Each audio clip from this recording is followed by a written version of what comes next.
आज हम देखेंगे लॉर्ड कैनिंग के बारे में, जो परीक्षा की दृष्टि से बहुत ही महत्वपूर्ण है, जिसमें कुछ ऐसे प्रश्न हैं जो निरंतर परीक्षाओं में पूछे जाते रहे हैं। तो लॉर्ड कैनिंग जो है, लॉर्ड कैनिंग, इनके कार्यकाल के बारे में हम देखेंगे। लॉर्ड कैनिंग ये परीक्षाओं में बहुत मतलब जो है पूछा जाता है, इससे संबंधित कई प्रश्न आते हैं। तो इनका जो कार्यकाल रहा है वो 1856 से लगा करके 1862 तक रहा है। 1862 तक रहा है। इनके कार्यकाल में बहुत सी चीज़ें हुई जिनको हम देखेंगे, जैसे विधवा पुनर्विवाह अधिनियम जो है पारित हुआ ये 1856 में। एक समाज सुधारक हुए हैं जो है ईश्वरचंद्र विद्यासागर, जिनके प्रयासों से कैनिंग के कार्यकाल में आया। और हाई कोर्ट की स्थापना 1862 में। और 1857 की अगर हम बात करें तो 1857 में विश्वविद्यालय, जैसे बम्बई हुआ, मद्रास हुआ और कलकत्ता जो विश्वविद्यालय है, इनकी निर्माण किया गया। तो 1856 में विधवा पुनर्विवाह जो है, विधवा पुनर्विवाह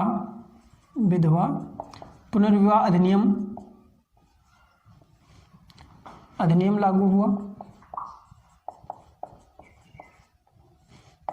लागू हुआ।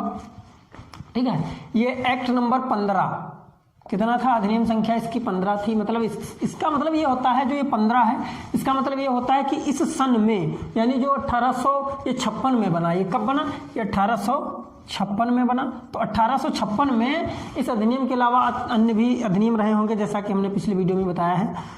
तो ये बना। इससे क्या हुआ था, जो हमारे ईश्वरचंद्र विद्यासागर समाज सुधारक थे, इनके प्रयासों से ये लॉर्ड कैनिंग जो थे, इन्होंने ये कानून लेकर आए, जिससे विधवा महिलाएं जो थी उनको विवाह करने की दोबारा अनुमति प्राप्त हो गई थी, मान्यता मिल गई थी। इसके पश्चात 1857 ईस्वी में जो है विश्वविद्यालय की स्थापना हुई, जो कि लंदन विश्वविद्यालय की तर्ज पे बनाया गया। कहाँ कहाँ विश्वविद्यालय बने? एक तो तुम्हारा बना कलकत्ता में बना, मद्रास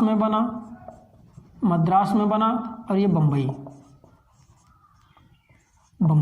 ये तीन विश्वविद्यालय ये 1857 में बने। 1857 में बने। ठीक है, विश्वविद्यालय बनाए गए, विश्वविद्यालय की स्थापना हुई। और ये लंदन विश्वविद्यालय, कौन सा? लंदन विश्वविद्यालय की तर्ज पर, मतलब जैसा विश्वविद्यालय लंदन में बनाया गया, सेम उसी कैटेगरी का विश्वविद्यालय बनाया गया। 1857 में बनाया गया।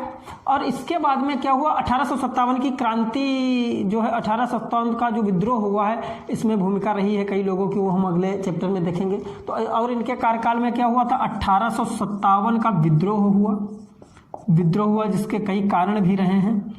ठीक है, विद्रोह हुआ 1857 ईस्वी में। और इसके पश्चात क्या हुआ कि 1857 में हुआ, और इसके पश्चात तुरंत जो है भारत की जो अर्थव्यवस्था थी, अर्थव्यवस्था डगमगा गई, जिसको सुधारने के लिए, अर्थव्यवस्था सुधारने के लिए एक ब्रिटेन के जो है अर्थशास्त्री थे, जिनका नाम था विल्सन था। ये कहाँ के थे? ब्रिटेन के थे, यानी इंग्लैंड यानी ब्रिटेन के थे। ठीक, ब्रिटेन के थे। तो इनको ब्रिटेन से भारत बुलाया गया। कहाँ बुलाया गया? भारत बुलाया गया। और इनकी सलाह पर ही सर्वप्रथम जो है भारत में इनकम टैक्स यानी आयकर लागू किया गया। तो विल्सन की सलाह पर भारत की अर्थव्यवस्था को सुधारने के लिए, तो आयकर जो लगाया गया था, ये दो चीज़ों पर लगाया था। एक तो निर्यात करने वाली वस्तुओं पर, जैसे जब कोई चीज़ निर्यात होती थी उस पर लगाया गया था। निर्यात के लिए कितना लगाया गया था? 4% लगाया गया था। और आयात के लिए लगाया था ये 10% का आयकर लगाया गया था। ये सर्वप्रथम आयकर लगाया था विल्सन की सलाह पर, लॉर्ड कैनिंग के कार्यकाल में लगाया गया था।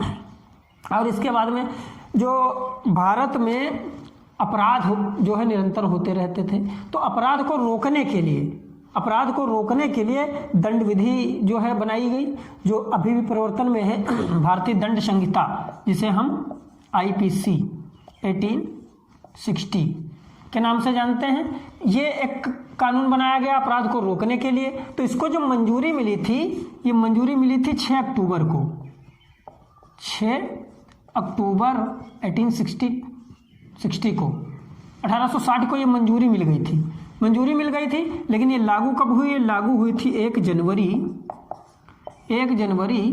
1862 को ये लागू हुई। तो ये दंड विधि बनाई गई है, किस लिए बनाई गई? कि मतलब जो है अपराधों को रोकने के लिए बनाई गई। इसके बाद में और क्या हुआ? बनाई गई।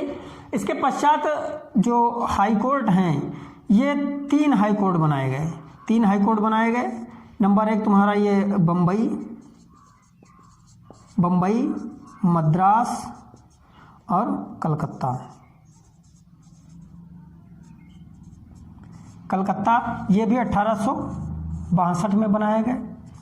इनका निर्माण किया गया 1862 में। हाई कोर्ट का निर्माण किया गया, ठीक है, यह हुआ। इसके पश्चात क्या हुआ? 1858 भारत शासन अधिनियम लाया गया। 1858 में एक और जो भारत शासन अधिनियम है, यह 1858 में लाया गया। यानी 1858 में भारत शासन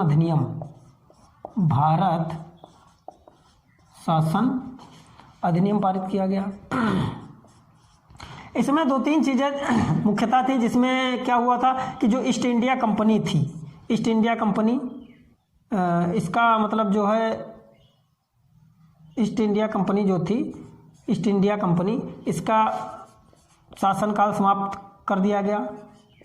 कंपनी का जो शासनकाल था इसको समाप्त कर दिया गया। और इसका शासन, इसे रानी विक्टोरिया का घोषणा पत्र के नाम से भी जाना जाता है। जो 1858 का अधिनियम ये है, इसको रानी विक्टोरिया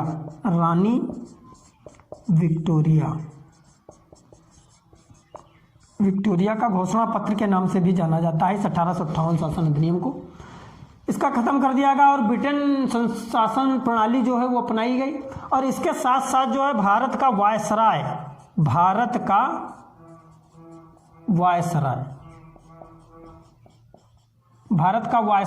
और सचिव का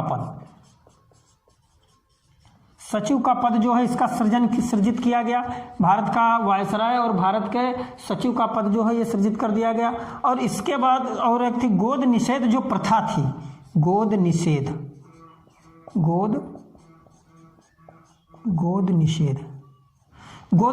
प्रथा थी, जो इसको खत्म कर दिया गया। कि मतलब जो है अगर गोद किसी व्यक्ति को या बच्चे को या बच्ची को हम गोद लेते हैं, इस पर प्रतिबंध था, नहीं ले सकते थे। और इसके लिए इस पर प्रतिबंध लगा दिया गया। भारत का वायसराय और सचिव का पद जो है सृजित किया गया। ईस्ट इंडिया कंपनी की जो सार्वभौम शासन प्रणाली थी उसको खत्म कर दिया गया। उसकी जगह पे ब्रिटेन संसद का शासन, भारत में जो है ब्रिटेन संसद का शासन शुरू हो गया। संसद का शासन ये 1858 के एक्ट के तहत जो है हुआ। और इसी अधिनियम को 1858 का जो अधिनियम है, इसे रानी विक्टोरिया का घोषणा पत्र के नाम से भी जाना जाता है।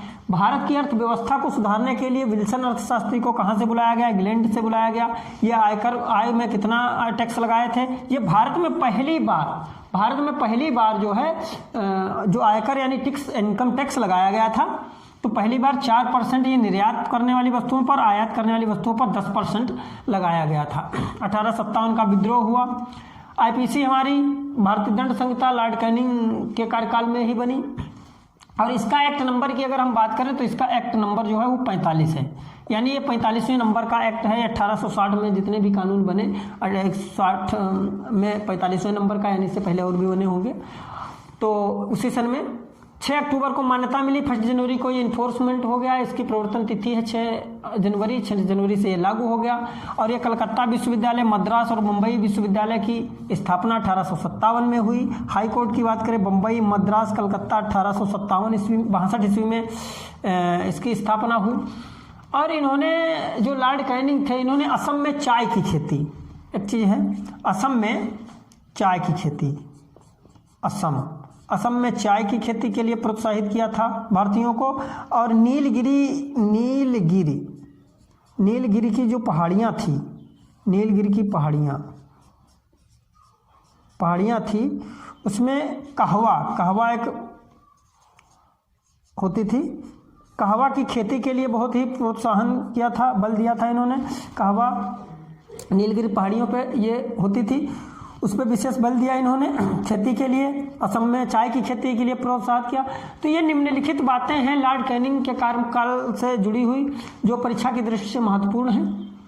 और निरंतर परीक्षाओं में क्वेश्चन यहाँ से उठते हैं, जैसे पूछ लिया जाता है कलकत्ता, मद्रास या बम्बई विश्वविद्यालय की स्थापना कब हुई, या पूछ लिया जाता है हाई कोर्ट जो है ये बम्बई हाई कोर्ट की स्थापना किस सन में हुई, तो 1862 में हुई। मद्रास कलकत्ता तीनों की जो है 1862 ईस्वी में हुई।